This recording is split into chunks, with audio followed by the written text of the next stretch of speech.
एक बार कोर्ट में जज साहब ने बच्चे से पूछा कि क्या तुम अपनी मम्मी के साथ रहना पसंद करोगे। बच्चे ने कहा नहीं नहीं जज साहब, वो मुझे पीटती हैं। फिर जज साहब ने पूछा कि क्या पापा के साथ रहना पसंद करोगे। बच्चे ने कहा नहीं नहीं, वो भी मुझे पीटते हैं। फिर जज साहब ने पूछा तो क्या पड़ोसियों के साथ रहोगे। बच्चा बोला नहीं, वो भी मुझे पीटते हैं। फिर जज ने झल्ला के पूछा अरे तो फिर किसके साथ रहोगे। तो क्या बोला बच्चे ने बोला मुंबई की टीम के साथ, वो लोग किसी को नहीं पीट पाते।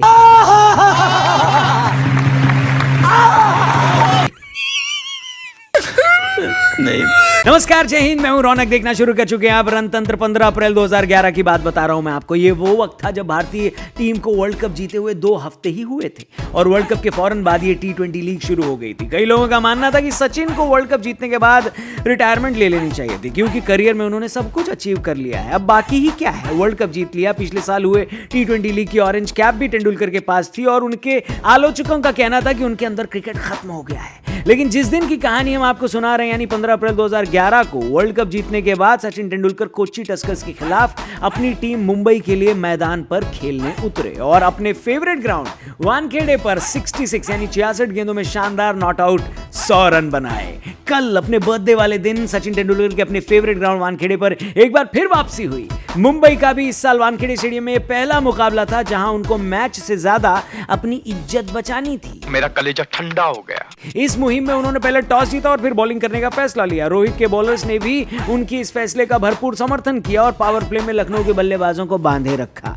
इस बीच में उन्होंने विकेट निकालने भी शुरू किए। क्विंटन डिकॉक को आउट किया। मनीष पांडे भी कुछ खास इंप्रेस नहीं कर पाए। स्टॉइनिस का तो खाता भी नहीं खुला और कृणाल पंड्या का बल्लेबाजी क्रम में प्रमोशन काम नहीं आया। यानी कुल मिलाकर मुंबई वाले सबको आउट कर ले रहे थे सिवाय एक बल्लेबाज के। क्या बात कर, वही बल्लेबाज जिसने पिछले मैच में इनको परेशान किया था और शतक भी बना लिया था। बात कर रहे हैं हम लखनऊ के कैप्टन KL राहुल की, जिनका खुद का नाम राहुल इसलिए पड़ा था क्योंकि उनकी मम्मी को शाहरुख खान बहुत पसंद थे। लेकिन आने वाले टाइम में बच्चों का नाम अगर राहुल रखा गया तो इसकी वजह KL राहुल भी हो सकते हैं, क्योंकि राहुल भैया जब बैटिंग करते हैं तो उन पर से ध्यान हटाना मुश्किल हो जाता है।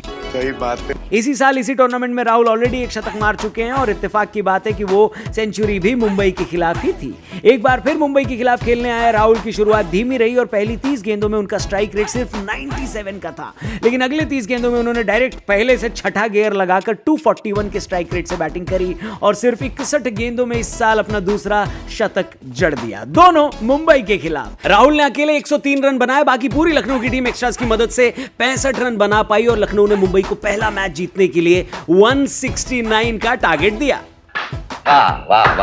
Well, KL Rahul Jos Buttler के बाद इस टूर्नामेंट के सबसे बड़े इंपैक्ट प्लेयर हैं। जब भी खेलने उतरते हैं इंपैक्ट छोड़ के जाते हैं, इसलिए हम लोग तो विंजो के प्रिडिक्ट एंड विन पर हर लखनऊ के मैच में इन्हीं को सिलेक्ट करते हैं कि भैया मैन ऑफ द मैच भी यही होंगे या फिर impact player of the match भी यही होंगे। इसलिए तो हर बार हमारे जीतने के चांसेस बढ़ जाते हैं। इसलिए मैं बोल रहा हूं आपको भी जीतना चाहिए, लेकिन उसके लिए विंजो ऐप डाउनलोड करना पड़ेगा। कैसे? डिस्क्रिप्शन में लिंक दिया, उस पर क्लिक करके विंजो ऐप को अपने फोन में डाउनलोड करो और इंपैक्ट प्लेयर हर मैच से पहले सेलेक्ट करो और लीडर बोर्ड अगर आपने टॉप कर लिया तो 10 लाख रुपए जीत सकते हो। इसलिए बोल रहा हूं डिस्क्रिप्शन में लिंक है, विंजो ऐप को डाउनलोड करो। हर मैच से पहले फ्री में प्रेडिक्शन कर सकते हो कि मैच कौन जीतेगा या फिर प्लेयर ऑफ द मैच कौन होगा। वो सही हुआ तो आपके अकाउंट में पैसा ही पैसा होगा बाबू भैया। क्या समझे? आगे बढ़ते हैं, मैच की बात करते हैं। मुंबई को अगर ये मैच जीतना था तो उनके किसी प्लेयर का इंपैक्ट KL राहुल के इंपैक्ट से ज्यादा होने को मांगता था। रोहित शर्मा पर इतना प्रेशर था जितना इंडिया में बोर्ड एग्जाम देने वाले स्टूडेंट्स पर भी नहीं होता। शुरू की स्ट्रगल के बाद रोहित शर्मा फॉर्म में भी दिखे। 7 ओवर होने तक मुंबई ने 49 बना लिए थे बिना विकेट खोए,